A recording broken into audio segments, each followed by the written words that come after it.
சற்று முன் கிடைக்கப்பெற்ற மிக மிக முக்கியமான செய்தி ஒன்று வெளியாகியிருக்கு.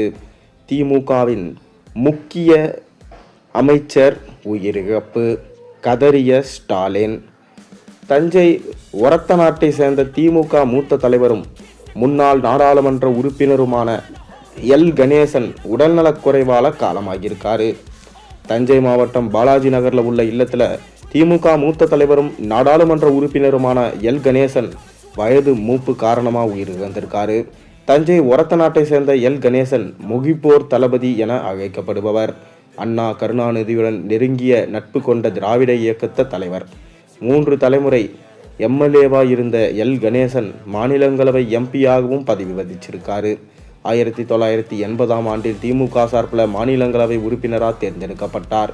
1965ஆம் ஆண்டு நடந்த இந்தி எதிர்ப்பு போராட்டத்தின் போது நாட்டின் அவசர நிலையின் போது மீசா சட்டத்தின் கீழ் கைது செய்யப்பட்டு சிறை சென்றவர்.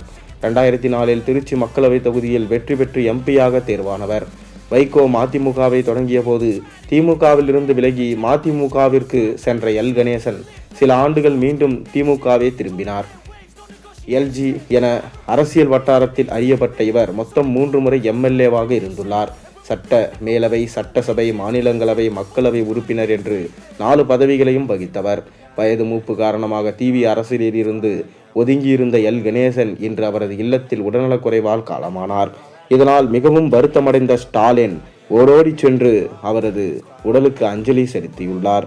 தொடர்ந்து இதுபோன்று திமுகவில் உள்ள முக்கியமான அமைச்சர்களும் முக்கியமானவர்களும் இறந்து கொண்டே வருவது திமுகவின் கட்சி அழிய போகிறது என்பதை காட்டுவதாக அனைவராலும் சொல்லப்படுகிறது. கோபாலபுர இல்லத்தில் அனைத்து அசம்பாவிதங்களும் நடப்பதற்கு காரணம் திமுக தலைவர் ஸ்டாலின் சொன்ன வார்த்தையை காப்பாற்றவில்லை. தமிழகத்தை கைவிட்டு விட்டார். மேலும் தமிழகத்தில் அனைத்து அசம்பாவிதங்களும் நடந்து கொண்டுள்ளது. தொடர்ந்து மக்களை பாதுகாக்கவில்லை. இதனால்தான் திமுக தலைவர் ஸ்டாலின் அவர்களுக்கு இம்மாதிரியான விஷயங்கள் எல்லாம் நடந்து கொண்டிருக்கிறது. திமுகவில் உள்ள மூத்த அமைச்சர்கள் இறப்பு, திமுகவில் ஊழல், லஞ்சம் போன்ற விஷயங்களால் கைது, இது போன்ற நடவடிக்கை தொடர்ந்து மேற்கொள்ளப்பட்டு வருகின்றது. இதனால் திமுக மற்றும் அதன் எதிர்காலம் என்னாகும் என்கின்றது கேள்விக்குறியாக உள்ளது. தொடர்ந்து துர்கா ஸ்டாலினும் கோவில்களாக சென்று பூஜைகளை மேற்கொண்டு வருகிறார். தனது கணவர் மீண்டும் முதலமைச்சராக மாற வேண்டும், மேலும் திமுக 2வது முறை ஆட்சி அமைக்க வேண்டும் என்கின்றெல்லாம் அவர் யோசித்து கொண்டுள்ளார். ஆனால் தற்போது அது மிகவும் கடினமான விஷயம். காங்கிரசும் திமுகவை விட்டு வெளியேறப் போவதாக தற்போது தகவல்கள் வெளியாகியிருக்கு.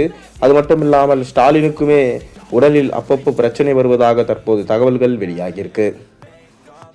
இதனால் இந்த எலெக்ஷன் என்பது மிகவும் கடுமையான போட்டியாக திமுகவுக்கு இருக்கும் என்று பார்க்கப்படுகிறது.